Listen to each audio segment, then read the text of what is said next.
बारिश उस रात सिर्फ गिर नहीं रही थी, वो जैसे हर आवाज को दबा रही थी।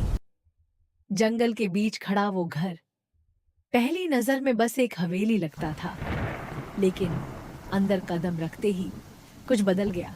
कुछ जगह सिर्फ जगह नहीं होती, वो देखती भी है। मैं लैला हूं, और उस रात मैंने जो सुना वो शायद मेरे लिए नहीं था। हमने सब कुछ पीछे छोड़ दिया था, शहर, लोग और अपनी पुरानी जिंदगी। फायक को यकीन था ये नई शुरुआत है, लेकिन मुझे सिर्फ सन्नाटा सुनाई दे रहा था। कमरा बड़ा था, इतना बड़ा कि उसमें खड़े होकर भी खुद को छोटा महसूस हो। वो सो गया, लेकिन नींद मेरे पास नहीं आई। पहली आवाज बहुत हल्की थी, जैसे कोई दूर से गा रहा हो। मैंने सोचा वहम है, लेकिन आवाज फिर आई, और इस बार वो मेरे पास थी। मैं उठी, दरवाजा खोला। गलियारे में अंधेरा इतना गहरा था कि रोशनी भी डर जाए।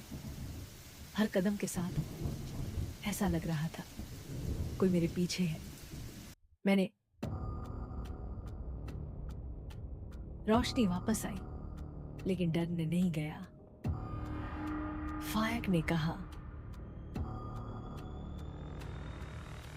कुछ नहीं है, लेकिन कुछ चीजें सिर्फ दिखने से साबित नहीं होती। सुबह सब सामान्य था, लेकिन वो आवाज नहीं गई, जैसे किसी ने उसे मेरे अंदर छोड़ दिया हो। मैं बाहर चली गई। घोड़े सभी एक ही दिशा में देख रहे थे, बिल्कुल स्थिर, बिल्कुल खामोश। अस्तबल के अंदर हवा बदल गई। स्लो बिल्ड, वहां सन्नाटा नहीं था, वहां इंतजार था। फिर मैंने उसे देखा, एक सफेद घोड़ा, और उसके ऊपर कोई बैठा था। वो हिला नहीं, उसने सांस नहीं ली, लेकिन मुझे यकीन था वो मुझे देख रहा था। और फिर अंधेरे में आंखें खुल गई। मैं भागी, बिना सोचे, बिना रुके, बस भागती रही। और फिर मैं रुक गई, क्योंकि मेरे सामने मैं खुद खड़ी थी। वही चेहरा, वही आंखें, लेकिन जिंदगी नहीं थी। उसने मुस्कुराया। तुम यहाँ नहीं आनी चाहिए थी। उसकी चाल इंसानी नहीं थी। वो झुकी और मैं चिल्लाई, लेकिन आवाज नहीं निकली। जब होश आया, मैं घर में थी। सब आस पास थे, लेकिन कोई हैरान नहीं था, जैसे सब कुछ पहले से जानते हो। फायक के पिता ने कहा, यह जगह खाली नहीं है। मैं फिर जागी।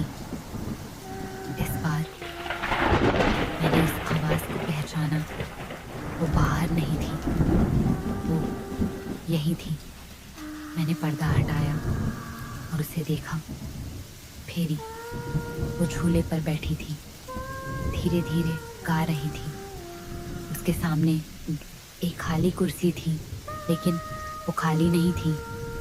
फेरी ने किसी को देखा और मुस्कुराया। फिर उसने मेरी तरफ देखा। उसकी आंखों में कुछ बदल गया।